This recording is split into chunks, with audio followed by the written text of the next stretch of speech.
नमस्कार मित्रांनो, राज्यातील भजनी मंडळांना राज्य शासनाच्या माध्यमातून भांडवली अनुदान म्हणून 25,000 रुपये दिले जातात आणि याच्यासाठी ऑनलाईन पद्धतीने अर्ज कसा करायचा याच्याबद्दलची माहिती आजच्या व्हिडिओच्या माध्यमातून जाणून घेण्याचा प्रयत्न करणार आहोत। तर त्या अगोदर आपल्या मराठी योजना या चॅनलला सबस्क्राईब केले नसेल तर सबस्क्राईब करून ठेवा, असेच महत्त्वपूर्ण व्हिडिओज तुम्हाला मिळत राहतील।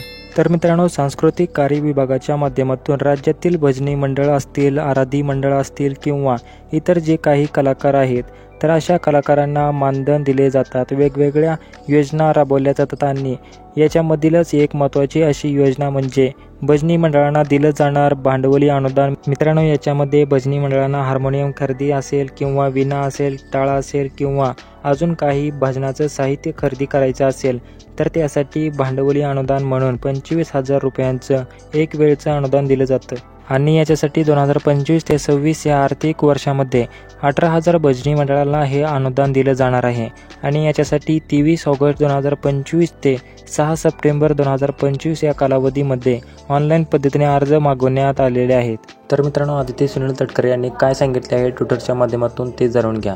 टाळ मृदंगाचा नाद घुमणार, भजनी मंडळांना आधार मिळणार। वैष्णव धर्माची पताका आपल्या खांद्यावर वाहणाऱ्या भजनी मंडळांना भजन साहित्य खरेदीसाठी प्रत्येकी 25,000 रुपये भांडवली अनुदान मिळणार आहे। भजनी मंडळांनी 23 ऑगस्ट ते 6 सप्टेंबर या कालावधीत खालील वेबसाईटवर अर्ज करावा। महाअनुदान.org ही वेबसाईट आहे।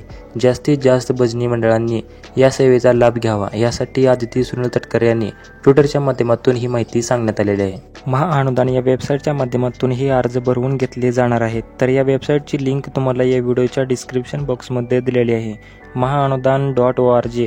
तर मित्रांनो, या संकेतस्थळावरती आल्यानंतर आपण पाहू शकता या ठिकाणी आपल्याला वेगवेगळे ऑप्शन दाखवले जातात, ज्यामध्ये संस्था, भजनी मंडळ नोंदणी आणि याच्यामध्ये नवीन नोंदणीसाठी येथे क्लिक करा आणि संस्था, भजन मंडळी लॉग इन असे 2 ऑप्शन दिलेले आहेत। आता आपल्याला काय सांगितले आहेत ते बघा।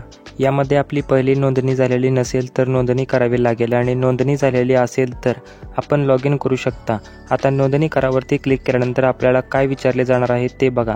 विभाग विचारला जाणार आहे, जिल्हा विचारला जाणार आहे, तसेच तालुका विचारला जाणार आहे। विभाग आपण सिलेक्ट केल्याबरोबर त्या विभागातील असलेले जिल्हे आपल्याला दाखवले जातील आणि जिल्हा सिलेक्ट केल्यानंतर त्या विभागातील असलेले तालुके आपल्याला पुढे दाखवले जाणार आहेत। आता आपल्याला जो जिल्हा सिलेक्ट करायचा आहे, तालुका सिलेक्ट करायचा आहे। तालुका सिलेक्ट केल्यानंतर त्याच्यामध्ये जर ग्रामपंचायत, नगरपालिका याच्यात दाखवली जात असेल, नगर परिषद सिलेक्ट करायची आहे, नसेल तर आपल्याला जे काही गाव आपण निवडलेले आहेत तेच नगर परिषद म्हणून या ठिकाणी सिलेक्ट करायचे आहे। याच्यानंतर आपल्याला संस्थेचे, भजनी मंडळाचे नाव द्यायचे आहे। याच्यानंतर जे काही आपला पुढचा कायमचा पत्ता असेल भजनी मंडळाचा, तो पूर्ण पत्ता याच्यामध्ये द्यायचा आहे। आता ग्रामपंचायत याच्यामध्ये नाही, त्यामुळे पत्ता आपला या ठिकाणी व्यवस्थित द्यायचा आहे।